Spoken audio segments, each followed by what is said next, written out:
நம்ம இப்போ பார்த்தது இந்த கைகுபாத்துனா உங்களுக்கு தெரியும். கைகுபாத்துங்கிறது பால்பனுடைய பையன். அவருடைய பெயரால் ஆட்சி செய்தவர் தான் இந்த ஜலாலுதீன் கில்ஜி. அவரை கொன்னுட்டு ஆட்சியை கைப்பற்றாரு. இவருடைய ஆட்சி காலம் பார்த்தீங்கன்னா 90 to 96. ஓகேவா, 90 to 96. இவர் வந்து பார்த்தீங்கன்னா ஒரு ஆப்கானியர்.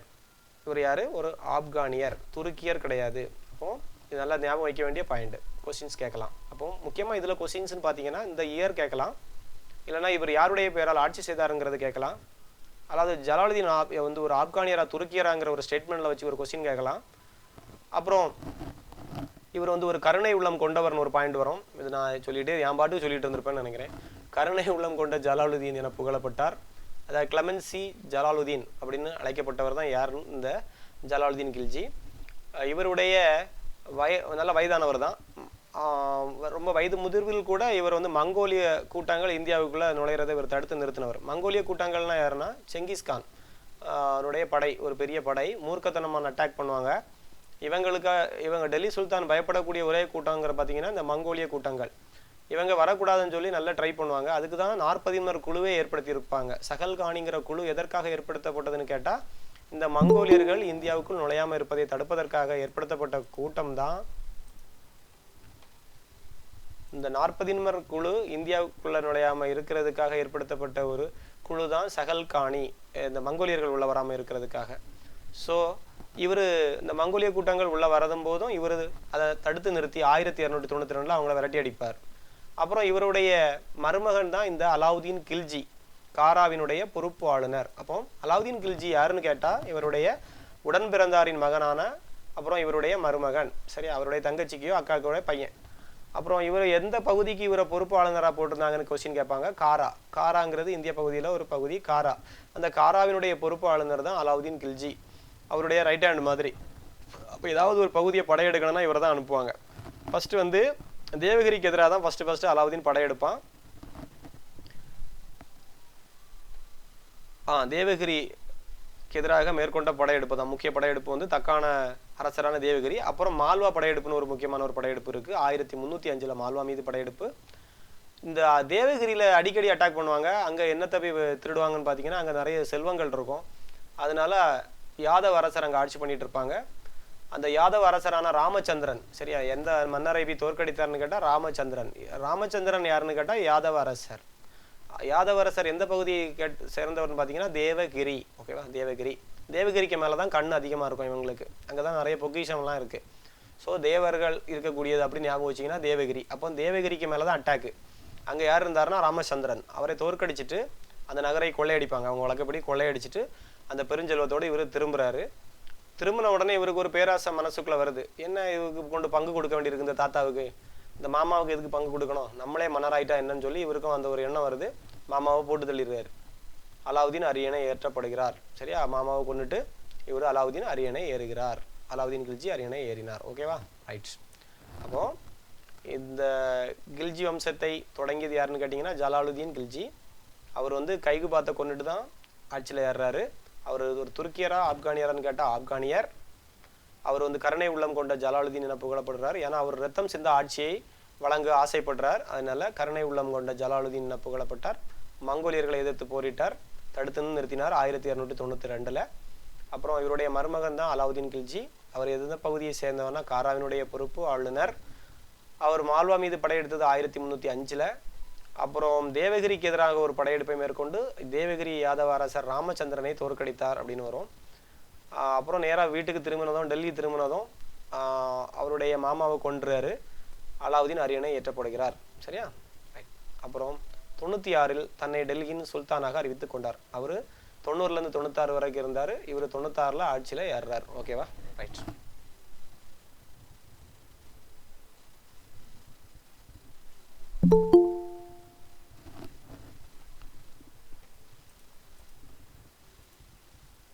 ரைட். மொத்தம் 6 ஆண்டுகள் ஆட்சி காலத்தில் முடிவுக்கு வந்ததுன்னு போட்டிருக்கு. அப்புறம் நம்ம பார்க்கக்கூடிய அந்த அரசர் அலாவுதீன் கில்ஜி, இவரை பற்றி தான் கொஞ்சம் டீட்டெயிலாக படிக்கணும். பார்த்துருங்க, 96 இருந்து 1316 ஒரு எத்தனை வருஷம், 20 வருஷத்துக்கிட்ட ஆட்சி பண்ணியிருக்கிறார் அலாவுதீன் கில்ஜி. முக்கியமான பாயிண்ட், இந்த 20 வருஷத்துல இவர் என்ன பண்ணுவார்னா டெல்லி சுல்தானியத்தெல்லாம் ஒருங்கிணைப்பார், இன்டகிரேட் பண்ணுவார். சரியா, கன்சாலிடேட்டட் பண்ணியிருக்கிறார், எல்லாமே கன்சாலிடேட்டட் பண்ணியிருக்கிறாரு. சுல்தானியத்தை ஒருங்கிணைத்து உறுதிப்படுத்தியிருக்கிறார். ஒருங்கிணைத்தல்னா அங்கே எங்கேயா துண்டு துண்டா போட்டிருந்தீங்கன்னா உங்களுக்கு எதிராக அவங்க கிளர்ச்சியில் ஈடுபட்டுருவாங்க. அதெல்லாம் கட்டுக்கோப்பா வைக்கிறது தான் அந்த ஒருங்கிணைக்கக்கூடிய வேலையை பார்த்தது இவர். அப்புறம் அவருடைய தளபதி யாருன்னா மாலிக் கபூர். இது ரொம்ப முக்கியமான ஒரு கபூர். ஏன்னா இவர் மதுரைக்கு வரைக்கும் வந்து படையெடுத்துட்டு போயிடுவார். ஸோ மாலிக் கபூரை பற்றி தெரியாமல் இருக்கக்கூடாது. தளபதி, முக்கியமான தளபதி மாலிக் கபூர். சரியா, அலாவுதீன் கில்ஜியினுடைய தலைமை தளபதி யாருன்னு கேட்டிங்கன்னா மாலிக் கபூர். இந்த கபூர் 1310 மதுரை வர படையெடுத்து வந்துட்டு போயிடுவான். ஓகேவா, இங்கே உள்ள சுந்தரபாண்டியன்கிற ஒரு மன்னருக்கு உதவி பண்ணி இங்கே வாரிசுரிமை பிரச்சனை நடக்கும் பாண்டியர்களுக்கு. அது இவர் தலையிட்டு ஒரு சைடு சப்போர்ட்டாக நின்று இன்னொரு சைடாக விரட்டி அடிப்பார். ஓகேவா, ரைட். கொஞ்சம் செல்வத்தெல்லாம் திருடிட்டு போவார். அவர் தான் மாலிக் கபூர். ரைட். அப்புறம் இவருடைய படையெடுப்புகள்லாம் தெரியும் உங்களுக்கு. தேவகிரி, இது மேட்ச் த ஃபாலோயிங்ல அடிக்கடி கேட்பாங்க. தேவகிரியில் யார் இருந்தான்னு பார்த்தீங்கன்னா யாதவர்கள் இருந்தார்கள், பார்த்துட்டோம். துவாரகா சமுத்திரத்தில் யார் இருப்பாங்கன்னா கொய்சாளர்கள். ஆட்சி பண்ணது யாருன்னு கேட்பாங்க, கொய்சாளர்கள். வாராங்கல்னா கல்லை வச்சு காக்காய எரிஞ்சிங்க அப்படின்னு படிச்சிங்கன்னா வாராங்கல் காக்கத்தியர்கள் அப்படி படிக்கணும். மதுரையில் வந்து பாண்டியர்கள். சரியா, இவ்வளோ பேரும் அலாவுதீனுடைய மேலாதிக்கத்தை ஏற்றுக்கொண்டார்கள். அப்படின்னா இவரை அனுப்பி இவங்களெல்லாம் அட்டாக் பண்ணி அலாவுதீனுடைய ஆட்சிக்கு சலாம் போடுவாங்க. சரியா, அவங்களுக்கு டேக்ஸ் கட்டுவாங்க. அவர் சொல்கிறத இவருங்க கேட்பாங்க. யாரெல்லாம்? தேவகிரியை முதல்ல பதம் பார்த்துட்டானுங்க. அப்புறம் அதுக்கு கீழே இருக்கக்கூடிய பகுதின்னு பார்த்தீங்கன்னா துவாரகா சமுத்திரம். துவாரகா சமுத்திரத்தில் யார் ஆட்சி பண்ணாங்கன்னா ஹொய்சாளர்கள். சரியா, அது என்னன்னா சமுத்திரம்னா கடல்ல ஒரு மீன் வகைக்கு பேர் தான் சால மீன் சொல்லுவாங்க அப்படின்னு நாங்கள் படிச்சு வச்சிருக்கோம். உங்க ஏரியாவில் சால மீன் உண்டான்னு தெரியாது, சாலைன்னு சொல்லுவாங்க. சாலை அதான் சமுத்திரத்தின் சாலை. அப்போ கடல்ல இருக்கக்கூடியது சால மீன் அப்படின்னு சமுத்திரத்தின் ஹொய்சாளர்கள் அப்படி படிச்சு வச்சிருப்போம். இந்த வாராங்கல்லுங்கிறது கல் வச்சு காக்காயை விரட்டுவாங்க அப்படிங்கிறது மாதிரி. இல்லைன்னா அந்த கல் என்ன பண்ணும், காகம் வந்து கல் எடுத்து ஒரு கதையை தான் படிப்பீங்க ஸ்கூல்ல. பானைக்குள்ளே போட்டு தண்ணியை மேலே வைக்கும் அப்படிங்கிறத ஞாபகம் வச்சிங்கன்னா கல் காக்கத்தியர்கள், மதுரை பாண்டியர்கள், இவங்க எல்லாமே அலாவுதீனுடைய ஆதிக்கத்தை ஏற்றுக்கொண்டவர்கள் அப்படின்னு கீழே வந்தீங்கன்னா என்ன இருக்குது. இங்கே மதுரையில் என்ன சம்பவம் நடக்குதுன்னா சுந்தரபாண்டியனுக்கு அரியணையில் இருக்க செய்ததே யார் தான்? அந்த மாலிக் கபூர். இங்கே அண்ணன் தம்பிக்குள்ள பிரச்சனை, பாண்டியர்களில் வாரிசுரிமை போர் நடக்குது.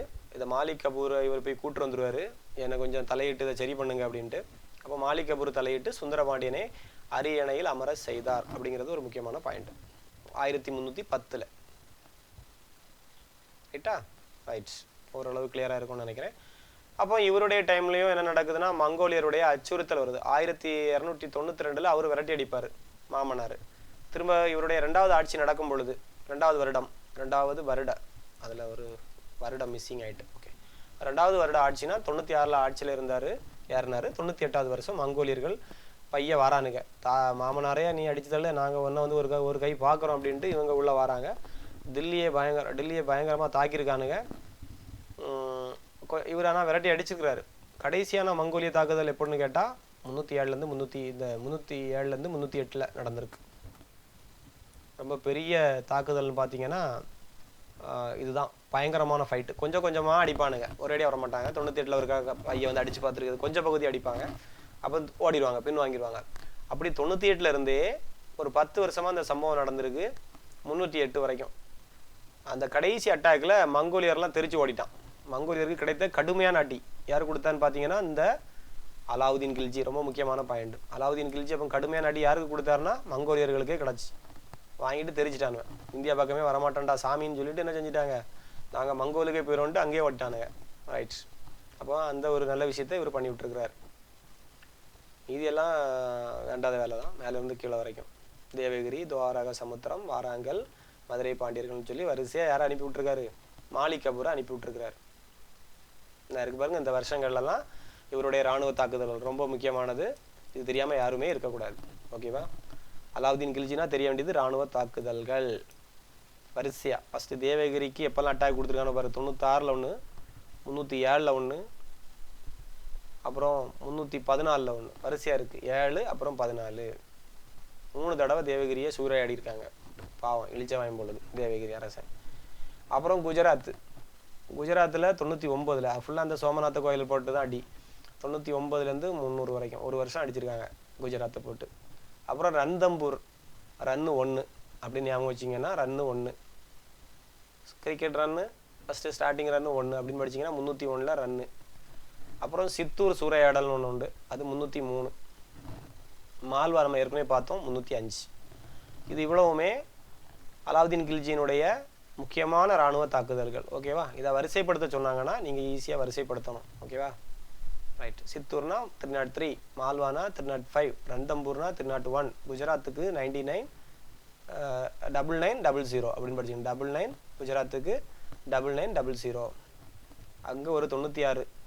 96ங்கிறது முதல் அட்டாக்கே இந்த தேவகிரியை இவர் பிடிச்ச ஆசையில் தான் மாமனாரே போட்டு தள்ளுவான். ஓகேவா? தேவகிரியில் போய் நிறைய செல்வங்களை அடிச்சுட்டு வந்தவுடனே பேராசை வந்து என்ன நடந்துச்சு, தேவர் இவனுக்கு மைண்டில் ஏற்றி அவனை கொண்டுட்டான் அப்படின்னு ஞாபகம் வச்சுருங்க. 96. அப்புறம் 307, 314. ஓகேவா? இது அவனை கிளியராக மைண்டில் செட் பண்ணிக்கிடுங்க, எப்போ கேட்டாலும் தெரியணும். அப்புறம் கொஞ்சம் கொஞ்சம் ஒவ்வொரு அட்டாக்கை பற்றி கொஞ்சம் டீட்டெயில்ஸ் கீழே இருக்குது. 301 அலாவுதீன் கில்ஜி ரந்தம்பூரில் போர் பண்ணுவார்னு பார்த்தோம்ல, அது ஒரு 3 மாதம் நடந்திருக்கு.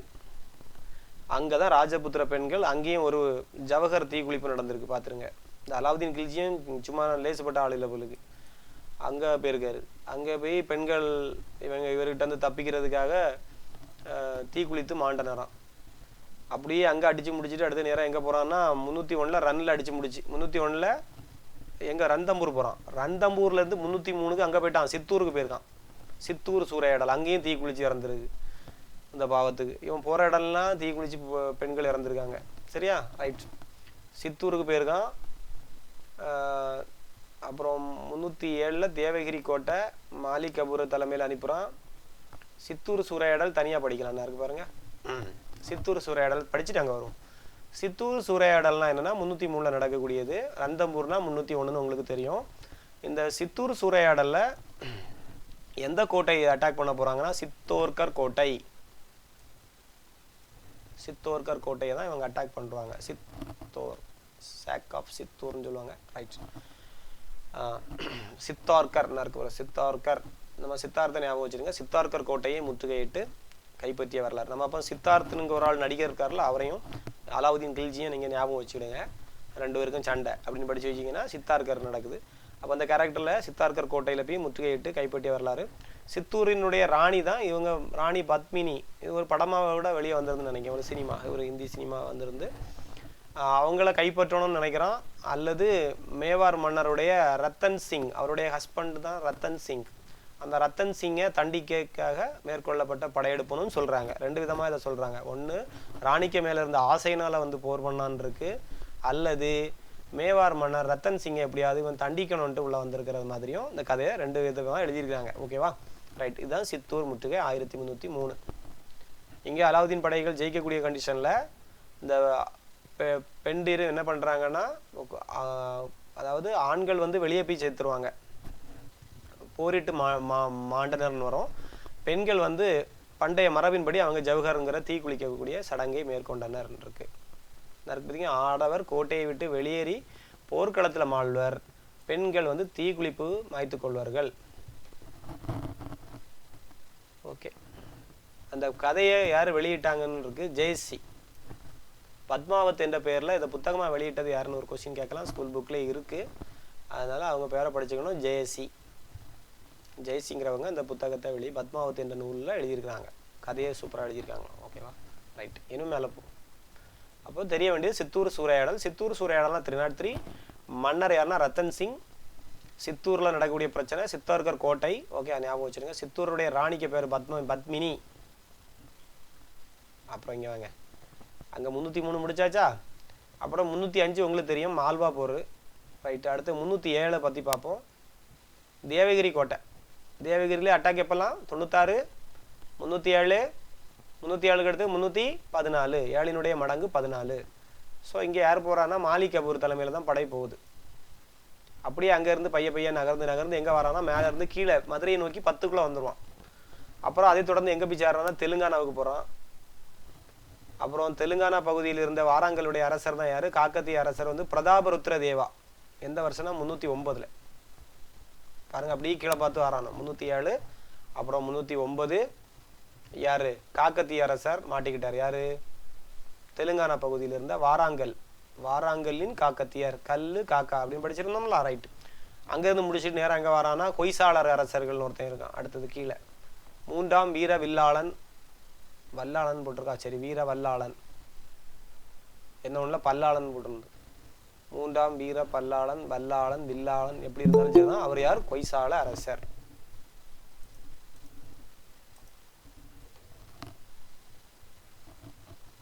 ஓகே, இடையில நெட்டு கட் ஆயிட்டு மேடம், அதனால தான் டிஸ்கண்டினியூ ஆயிருக்கு. அதான் உடனே லிங்க் அனுப்பணும், நீங்கள் கவனிக்கல பொழுது. ஓகே ரைட், பாருங்க. அப்புறம் இந்த தமிழ்நாட்டுக்கு வராரு இந்த மாலிக் கபூர். எப்போ? 10க்கு அப்புறம், சரியா? 10லயே இங்கே வந்துட்டார். மாலிக் கபூர் தமிழ்நாட்டுக்கு புறப்பட்டார். கனத்த மழை வெள்ளம்லாம் இருக்கு. அதையும் தாண்டி இவர் வந்து எந்தெந்த கோயிலெலாம் அட்டாக் பண்ணியிருக்காரு பாருங்க. சிதம்பரம் பெரிய பெரிய கோயில்கள் தான், திருவரங்கம், அந்த கோயில்களெல்லாம் சூறையாடிட்டு கடைசியாக பாண்டியருடைய தலைநகரம் மதுரையையும் சூறாடியிருக்காரு. சரியா? இவருக்கு வேலையை சூறையாடுதல். சிதம்பரம், திருவரங்கம், மதுரை 3 கோயிலையும் சூறையாடுறது வேலையாயிருக்கு. சரி ரைட். ஓகே, அப்போ நீங்கள் இப்போ நல்லா தெரியும் உங்களுக்கு. தேவகிரி அட்டாக்னா 96, 307, 314. குஜராத்னா 99 to 300. ரந்தம்பூர்னா 1, சித்தூர்னா 303, மால்வானா 305. மறக்கவே மறக்காதுங்க. இந்த 2 பேஜ் தான், அதோட இன்னைக்கு முடிச்சுக்கலாம். அலாவுதீன் கில்ஜியினுடைய நிர்வாக சீர்திருத்தங்கள் முக்கியமாக வந்து அங்காடி சீர்திருத்தம், போஸ்ட் ஆஃபீஸு, அப்புறம் குதிரைக்கு சூடு போடக்கூடிய கதை. சரியா? இந்த 3 நீங்கள் ஞாபகம் வச்சுக்கிட்டாலே போதும். சரியா? அது மாதிரி போதைப் பொருளை ஒழிப்பு, அப்புறம் முக்கியமாக இவர் அவ்வளோதான். சரி பாருங்க, சுல்தானுடன் ஒப்புதலோடு தான் மரபு குடும்பங்களுக்கு இடையில திருமணம் நடந்திருக்கு. சுல்தான்கிட்ட பர்மிஷன் வாங்கிட்டு தான் அவங்க குடும்பத்துக்குள்ள அவங்க ஜாதிக்குள்ள கல்யாணம் பண்ணணுன்ட்டு ஒரு ரூல் கொண்டு வந்திருக்கிறாரு அலாவுதீன் கில்ஜியினுடைய நிர்வாக சீர்திருத்தம். பார்த்துருங்க. அதே மாதிரி மரபுரிமையாக பரிசாகவோ மதம் சார்ந்த அறக்கொடையாகவோ யாருக்கெல்லாம் சொத்துரிமை கொடுத்தாங்களோ ஃப்ரீயாக கொடுத்துருந்த கிராமங்களெல்லாம் மீண்டும் எங்கே கொண்டு ஒப்படைக்க சொன்னாராம்? அரசு அதிகாரத்தின் கீழ் கொண்டு வர சுல்தான் ஆணையிட்டார். யாருக்கும் அவங்க முன்னாடி இருந்த மன்னர்கள்லாம் என்ன பண்ணிட்டானுங்கன்னா இக்தாதாரி, அப்புறம் அந்த மதத்துக்கு இந்த மதத்துக்குன்னு சொல்லி நிலத்தை அள்ளி இறைஞ்சிருப்பாங்க பொழுது. அப்போ இவங்க என்ன பண்ணுறாங்கன்னா இந்த கிராமங்களெல்லாம் மீண்டும் அரசாங்கத்திடையுமே ஒப்படைக்கணும் அப்படிங்கிற மாதிரி ஆணை போட்டிருக்கிறாரு. அப்புறம் இந்த ஊழல், அந்த லஞ்சம்லாம் இருந்தாச்சுன்னா அந்த அலுவலர்களெல்லாம் கடுமையாக அவர் தண்டிச்சிருக்கிறார். அதில் பாராட்டணும். அப்புறம் மதுவும் போதை மருந்துகளின் பயன்பாடும் தடை செய்யப்பட்டன. சூதாட்டம் தடை செய்யப்பட்டது. ஒரு நல்ல மன்னராக தான் இருந்திருக்கிறாரு இந்த விஷயத்தில்.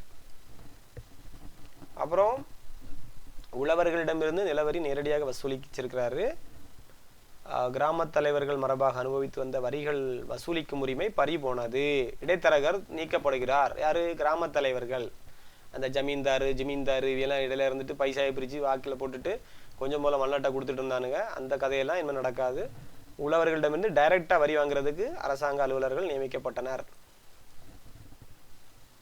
அதே மாதிரி இவர் வரிச்சுமை யாருக்கு மீது தாக்கம் அதிகமாக இருந்துச்சுன்னா செல்வந்தர்கள் மீது தான் அதிகமாக இருந்திருக்கு, ஏழைகள் மீது அல்ல. அப்படின்னா ஏழைகள் மீது வரிச்சுமை இல்லை இவருக்கு ஆட்சியில். பார்த்தீங்களா, அஞ்சல் முறையை அறிமுகப்படுத்தியிருக்கிறார். அஞ்சல் முறையை, ஏன்னா எல்லா பகுதியும் இவருடன் தொடர்புல இருக்கணும். நாட்டினுடைய அனைத்து பகுதிகளையும் ஒருங்கிணைக்கும் பொழுது அவங்களுடைய தகவல் பரிமாற்றத்திற்காக அஞ்சல் முறையை ஏற்படுத்தியது யாருன்னு கேட்டிங்கன்னா அலாவுதீன் கில்ஜி. அப்புறம் குதிரை காணாம பெறக்கூடாதுங்கிறதுக்காக தாக் எனப்படும், அதுக்கு எனப்படும் ஆடு போடும் இல்லை, அது சூடு போடும் முறையை அவர் அறிமுகப்படுத்தினார். ஓகேவா? குதிரைகளுக்கு தாக்கு எனப்படக்கூடிய சூடு போடக்கூடிய முறை, அடையாளத்துக்காக சீல் வச்சு சூடு போட்டுறது. அப்புறம் இந்த 40 குழுன்னு ஒன்று பார்த்தோம்ல, அப்போ உங்களுக்கு தெரியும் இவர் பண்ண வேலையெல்லாம் அஞ்சல் முறை, தாக்கு எனப்படக்கூடிய சூடு போடும் முறை, மது போதைப் பொருட்கள் தடை செய்தல், அரசு அலுவலர்களை ஊழல் வயப்பட்ட அரசு அலுவலர்கள் கடுமையாக தண்டிக்கப்பட்டனர். அதை முடிச்சுட்டு நேராக கீழே வாங்க. இன்னொரு முக்கியமான பாயிண்டை விட்டுட்டேனே, என்ன இருக்குது, சந்தை சீர்திருத்தங்கள், அங்காடி சீர்திருத்தம் இவருடைய தனி தலைப்பு. ஓகேவா? ரைட். இந்த 40 வேற ஒன்றும் கிடையாது. நான் சொன்னோம்ல துருக்கிய சுல்தான்கள், இந்த இதுக்கு முன்னாடி பால்பன் வந்து 40 குழுவை ஒழித்தார். அதை துவக்கி வச்சது யாருன்னு கேட்டிங்கன்னா இல்டுமிஷ். சரியா? இந்த மங்கோலியர்கள் உள்ள வராமல் இருக்கிறதுக்காக 40 துருக்கிய பிரபுக்களை அடங்கிய ஒரு குழு தான் சகல்கானி அல்லது 40. இது இவருக்கும் பிடிக்காது. ஆனால் கரண்ட் போச்சு, ஆனால் நமக்கு இன்வெர்டர் கொஞ்ச நேரத்துக்கு இருக்கும். ஓகே, சமாளிக்கலாம். என்னென்ன பகல் ஃபுல்லாக கரண்ட் கட்டு. ஸோ இன்வெர்டர் எவ்வளோ நேரம் இருக்குன்னு தெரியல, பார்ப்போம், கண்டினியூ பண்ணுவோம். இல்துமிஷ் அப்படி 40 மேற்கொண்ட குழுவை அமைத்தார்னு பார்த்தோம். பால்பன் வந்து என்ன பண்ணாருன்னா என்ன இருக்கு பாருங்க, இந்த ஸ்டோரி இங்கே தான் வருது. இல்துமிஷ் இறந்த பிறகு அவருடைய பையன் ருக்குதீன் ஃபெரோஸை அரசனாக்க வேண்டும் என்ற இல்துமிஷின் விருப்பத்தை இந்த புறந்தள்ளும் அளவுக்கு 40 குழு அவருக்கு எதிராகவே செயல்பட்டாங்க. யார் இந்த குழுவை உருவாக்குனாங்களோ அவருடைய பையனை ஆட்சியில் அமர்த்ததுக்கே இந்த 40 குழு எதிர் பண்ணிட்டு, அப்புறம் ரஷ்யா சுல்தானாவை வந்து கொன்னதும் இந்த 40 குழு தான், ரைட்டா. அப்புறம் சுல்தானுக்கு எதிராக நிறைய சதிகளில் இந்த பிரபுக்கள் ஈடுபட்டு அந்த ஆட்சியை நாசம் பண்ணி விட்டானுங்க. அதை பால்பன் ஒழித்தாருன்னு இருக்கு, பார்த்துடுங்க, இந்த கதையை ஃபுல்லாக படிச்சுக்கணுங்க. அதே மாதிரி தான் அலாவுதீன் கில்ஜி இந்த ஒற்றர்களை பணியமர்த்தி இந்த துருக்கிய பிரபுக்கள் என்ன பண்ணிட்டு இருக்கானோ கள்ளத்தனமா அப்படிங்கிறத நோட் பண்ணிக்கிட்டே இருந்திருக்கிறாரு இந்த அலாவுதீன் கில்ஜி. ஓகேவா, அலாவுதீனே பெரிய கள்ளன், அவரு என்ன பண்ணுவார், ஒற்றர்களெல்லாம் பணியில் இருத்தி கிளியராக இவரை வாட்ச் பண்ணி தூக்கியிருக்கானுங்க. ஓகேவா, ரைட்ஸ், அவ்வளோதான். கடுமையான தண்டனை எல்லாம் கொடுத்துருக்காங்க துருக்கிய பிரபுக்களுக்கு. சரி, அதில் முக்கியமாக வரக்கூடிய நான் சொன்னோம்ல சந்தை சீர்திருத்தம், மார்க்கெட் ரீஃபார்ம்ஸ். அதில் என்ன பண்ணுவாங்கன்னா எடையெல்லாம் குறைஞ்சிருந்துன்னா அந்த சதையை வெட்டி எடுத்துருவார். எவ்வளோ எடை குறைவாக இருக்கோ இவர் மாறு வேஷத்தில் போய் செக் பண்ணுவார் பொழுது. சரியா, ரைட்டு. எவனாவது கள்ளத்தனமாக அதிகமாக பணம் வாங்கதா இருந்தாலோ அந்த மாதிரிலாம் இருந்தாச்சுனாலோ இது பண்ணிடுவார். அதற்காக இந்த பாருங்க, ஏதேனும் எடை குறைவு கண்டுபிடிக்கப்பட்டால் அதற்கு சமமான எடை உள்ள சதை வெட்டி அவரது கண் முன்னே வீசப்பட்டது. சரி, அவ்வளோ ரொம்ப கொடுமையாக இருந்திருக்கிறார். அப்போ தான் வியாபாரம் ஒழுங்காக நடக்கும்.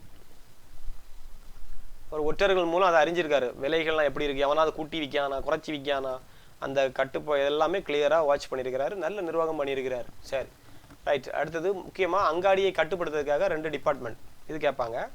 திவானி ரியாசத், திவானி ரியாசத், சஹானா இ மண்டி. சஹானா இ மண்டி, மண்டினாலே கடன் தெரியும், மண்டினாலே உங்களுக்கு தெரியும், ஸ்டோர் தான் சொல்லுவீங்க. அப்போ தியானி ரியாசத், சஹானா இ மண்டி அப்படிங்கிற 2 டிபார்ட்மெண்ட் அதிகாரிகள் நியமிக்கப்பட்டனர். சரியா, கவர்மெண்ட் ஆஃபீஸர்ஸ். திவானி ரியாசத், சஹானா இ மண்டிங்கிறது அங்காடியை ஏற்படுத்தப்பட்ட அதிகாரிகள் குழு. சரி, அப்புறம் அலாவுதீனுடைய வாரிசுகள், அதோட இன்னைக்கு டாபிக் முடியுது. ஓகேவா, அலாவுதீன் சாப்டர் முடிய போகுது, அந்த கில்ஜி வம்சம் முடிய போகுது. அலாவுதீனுடைய வாரிசுகள் பார்த்தீங்கன்னா மூத்த மகன் ஹிசிர் கான். அலாவுதீனுடைய மூத்த மகன் பேர் தான் ஹிசர் கான், வாரிசாக நியமித்தார். மாலிக் கபூர் ஏற்கனவே பெரிய அண்ணம் இல்லையா, நீ உன் மாமாயை கொன்னா நான் உன் பையனை கொள்ளுவேன், அந்த மாதிரி இவர் ஆட்சியை கையில் எடுத்துக்கிறாரு. ஆனால் 35 நாள்லேயே இது பிரபுக்கள் அதை வாட்ச், பிரபுக்கள் ஏற்கனவே அலாவுதீனுக்கு எதிரி, இவன் அவனுக்கு ஆளில் ஆட்சியில் ஏறினது பிரபுக்கள் ஆள், அந்த துருக்கிய பிரபுக்களால் கொல்லப்பட்டார். 35 நாட்கள் ஆட்சி பண்ணது யாருன்னு கேட்பாங்க. கேட்டால் யாரு, இந்த மாலிக் கபூர். மதுரை வரை வந்தார்ல, மதுரையில் இருக்க கோயிலெல்லாம் கொள்ளையடிச்சார்ல, அதுக்கு கடவுள் கொடுத்த தண்டனை 35 நாட்களில் நீ ஆட்சியில் ஏறி இறந்து போ அப்படின்னு நீங்கள் ஞாபகம் வச்சுடுங்க. சரியா, ரைட். அந்த பாவத்தினால தான் இவர் 35 நாட்களில் பிரபுக்களால் அவர் கொல்லப்பட்டார். அப்புறம் யார் வராங்கன்னு பார்க்கணும். Qutbuddin Mubarak Shah 16 to 20. அப்புறம் கடைசியாக ஒருத்தன், ஒரு நாள் இல்லை கொஞ்ச நாள், இந்த ஆளுக்கு அப்புறம் ஒரே ஒரு வருடம், நசிருதீன் குஸ்ரு ஷா. இந்த